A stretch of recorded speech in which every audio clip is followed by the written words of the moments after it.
सिलोरियंस यानी लाखों साल पहले पृथ्वी पर मौजूद एक आधुनिक सभ्यता। क्या ये संभव है कि इंसानों से भी लाखों करोड़ों साल पहले पृथ्वी पर कोई आधुनिक सभ्यता मौजूद रही हो? 3.8 अरब साल पहले धरती पर पहली माइक्रो ऑर्गेनिज्म पैदा हुई। 1.6 अरब साल पहले धरती पर कॉम्प्लेक्स लाइफ की शुरुआत हुई। 2 करोड़ 50 लाख साल पहले एप्स पृथ्वी पर इवॉल्व हुए। इंसानों के पहले पूर्वज 20 लाख साल पहले आए। मॉडर्न ह्यूमंस पृथ्वी पर पिछले 3 लाख साल से मौजूद हैं और हम इंसानों की इंडस्ट्रियल सिविलाइजेशन सिर्फ 3 सेंचुरीज तक चली है। पृथ्वी के इतने लंबे इतिहास में इंसानी सभ्यता का टाइम पीरियड आटे में नमक के बराबर भी नहीं है। ऐसे में अरबों साल के इतिहास में क्या ये संभव नहीं है कि कोई एडवांस सिविलाइजेशन हमसे पहले रही हो? ये कल्पना हमारे मन की उपज नहीं है, बल्कि 2018 में यूनिवर्सिटी ऑफ रोचेस्टर के एस्ट्रोफिजिसिस्ट एडम फ्रैंक और Goddard Institute for Space Studies के डायरेक्टर गैविन श्माइट के द्वारा रखा गया एक हाइपोथेसिस है। So guys, welcome to Silurian hypothesis, यानी 40 करोड़ साल पहले पृथ्वी पर मौजूद एक आधुनिक सभ्यता। सिलोरियन हाइपोथेसिस के अनुसार वैज्ञानिकों का मानना है कि पृथ्वी के इतने बड़े इतिहास में संभव है कि कुछ ऐसे पल मिसिंग हैं जिन्हें अनजाने में हम इग्नोर कर रहे हों। और ये सोचने का कारण है कार्बोनिफेरस एरा, यानी 350 मिलियन साल पहले धरती पर इतना ज्यादा सफिशिएंट कार्बन फॉसिल फ्यूल मौजूद था जिसे आज के इंसानों जैसी सिविलाइजेशन द्वारा यूज किया जा सकता है। तो हो सकता है कि ऐसी सिविलाइजेशन पहले भी रही हो। ऐसे में कहीं ऐसा तो नहीं कि हमने पहले से ही मान लिया है कि हमसे पहले कोई एडवांस सिविलाइजेशन रही ही नहीं होगी और इस वजह से हम इसके प्रूफ्स को इग्नोर कर रहे हैं। और हो सकता है कि किसी पुरानी एडवांस सिविलाइजेशन के फॉसिल रिकॉर्ड्स अब तक नोटिस ही नहीं किए गए हों। हम जानते हैं कि इजिप्ट, मेसोपोटामिया और हमारी जैसी सिविलाइजेशंस 5000 साल पहले मौजूद थी, लेकिन इन सभ्यताओं के भी कुछ ऐसे एडवांस कारनामे हैं जिन्हें हम इंसान आज भी नहीं समझ पाए हैं।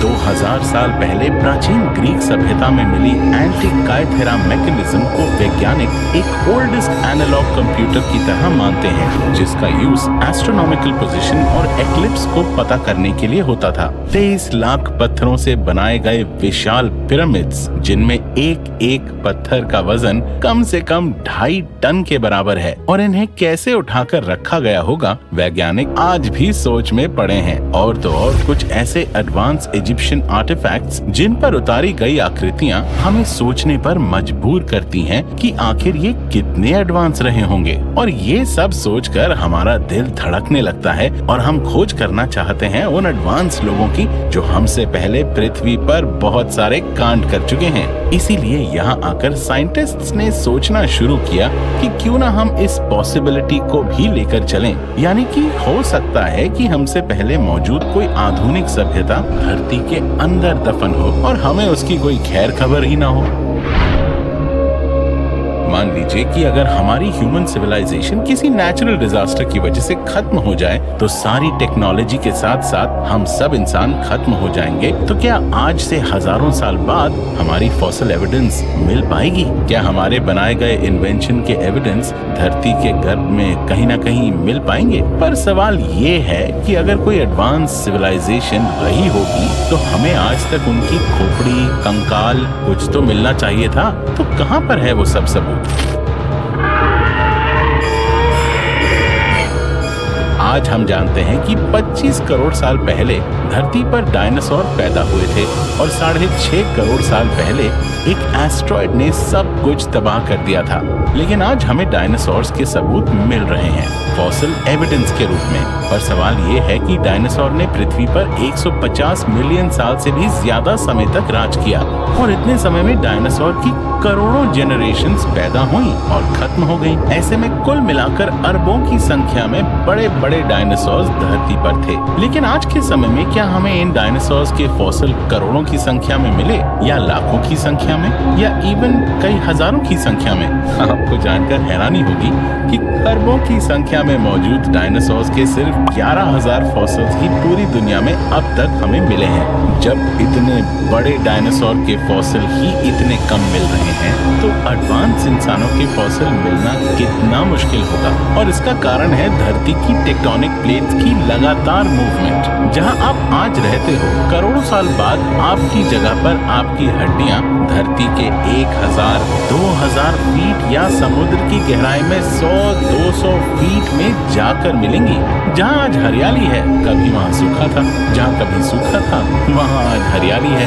धरती पर मौजूद सबसे पुराना लैंड 1.8 मिलियन साल पुराना ही है, जो कि इजराइल का नेजल डेजर्ट है। और इन सब कारणों से ये अजम्पशन लिया जा सकता है कि अभी तक हमसे पहले मौजूद एडवांस सिविलाइजेशन के सबूत हमें शायद इस वजह से ना मिले हों, क्योंकि हो सकता है कि उसके सबूत धरती की गहराई में किसी ऐसी जगह छुपे हों जहां तक हम पहुंच ही ना पाए हों। किसी सिविलाइजेशन और उसमें मौजूद लोगों के होने के सबूत हमें मिलते हैं फॉसिलाइजेशन से। फॉसिलाइजेशन यानी किसी जीव के शरीर के अवशेषों का लंबे समय तक धरती के अंदर किसी भी तरह सर्वाइव कर जाना। लेकिन ये प्रक्रिया लाखों करोड़ों में से किसी एक जीव के लिए ही पॉसिबल हो पाती है। उदाहरण के तौर पे आज से 65 मिलियन साल पहले लेट क्रिटेशियस पीरियड में डायनासोर्स की टीरेक्स प्रजाति की संख्या करीब 2 से 2.5 अरब थी और इनकी 1 लाख से ज्यादा जनरेशंस हुई थी। लेकिन इतनी अधिक संख्या और इतने बड़े साइज और मोटी हड्डियों के बावजूद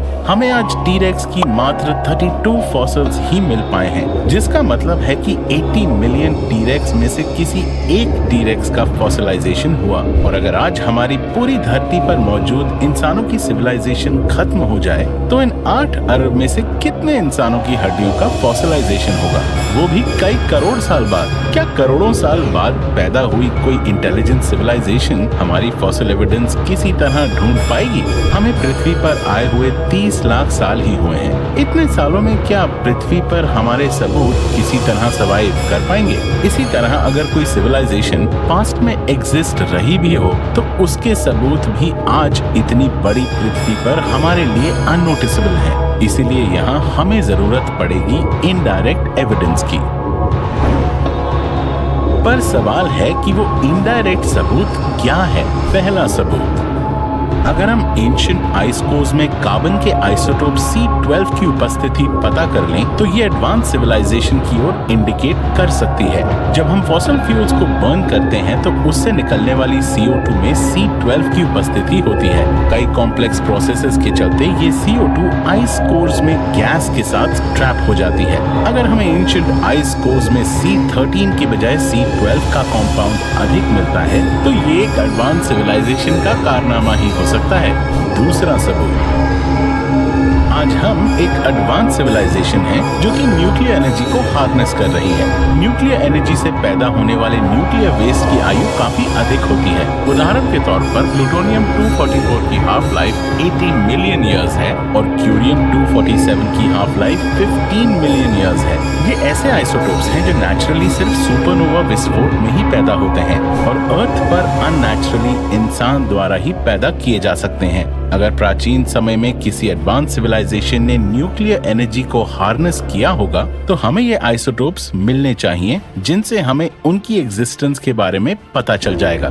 तीसरा सबूत, हम जानते हैं कि प्लास्टिक एक ऐसी चीज है जो डीकंपोज होने में काफी समय लेती है और आज वैज्ञानिक इसी प्लास्टिक वेस्ट समस्या से जूझ रहे हैं। लेकिन जहां ये एक समस्या है, वहीं ये हमारी एडवांस सिविलाइजेशन का सबूत भी है। प्लास्टिक काफी समय तक भी डीकंपोज नहीं होता। ऐसे में अगर हमें प्लास्टिक जैसा कोई वेस्ट मटेरियल समुद्र तल के अंडरग्राउंड में या पृथ्वी के भूगर्भ में मिले, तो ये एक एडवांस सिविलाइजेशन का सबूत माना जा सकता है। चौथा सबूत, आर्टिफैक्ट्स ऑन सेलेस्टियल बॉडीज। वैज्ञानिकों के अनुसार अगर कोई आधुनिक सभ्यता हमारी जितनी एडवांस होगी, तो उनके कई टेक्नोलॉजिकल आर्टिफैक्ट्स हमारे दूसरे ग्रहों और उपग्रहों पर मिल सकते हैं। हो सकता है कि उन्होंने कई ऑब्जेक्ट्स किसी कारण से चांद, मंगल और अन्य ग्रहों पर छोड़ दिए हों। अगर हम ऐसे आर्टिफैक्ट्स फाइंड कर पाएं तो ये एडवांस सिविलाइजेशन की पॉसिबिलिटी की तरफ इशारा हो सकता है। वैज्ञानिकों का कहना यह है कि फिलहाल एक एंशिएंट एडवांस सिविलाइजेशन को मानना उनकी एक कल्पना मात्र है, ना कि कोई दावा। लेकिन विज्ञान इसी तरह काम करता है, जहां पहले कल्पना की जाती है और फिर उसके पक्ष में मिली एविडेंस के साथ एक थियरी बनाई जाती है और इतिहास की नई परतें खुलती रहती हैं। इसीलिए साइंटिस्ट्स इस पॉसिबिलिटी को भी एक चांस दे रहे हैं। पर खुशी की बात तो ये है कि अगर पृथ्वी पर कोई एडवांस सिविलाइजेशन रही होगी तो उसके इनडायरेक्ट सबूत हमें कहीं ना कहीं मिल ही जाएंगे। लेकिन फ्रेंड्स, ना सिर्फ हम अपने पास्ट सिविलाइजेशन को खोजने की कोशिश में हैं, बल्कि हम आज अपनी सिविलाइजेशन के सबूत भी दुनिया में छोड़ रहे हैं। जैसे कि वॉयेजर स्पेस प्रोब पर लगी गोल्डन प्लेट, जो कि करोड़ों सालों तक अंतरिक्ष में हमारी सिविलाइजेशन के सबूत के तौर पर रहेगी। वहीं आर्क मिशन फाउंडेशन के तहत इंसानों द्वारा समझे गए अब तक के नॉलेज को प्रिजर्व करने का काम किया जा रहा है, जो हमारे अब तक के सारे नॉलेज को प्रिजर्व करना चाहते हैं, जिसके लिए एस्ट्रोबायोटिक पेरेग्रिन मून लैंडर को एक रॉकेट द्वारा चांद पर ले जाया जाएगा।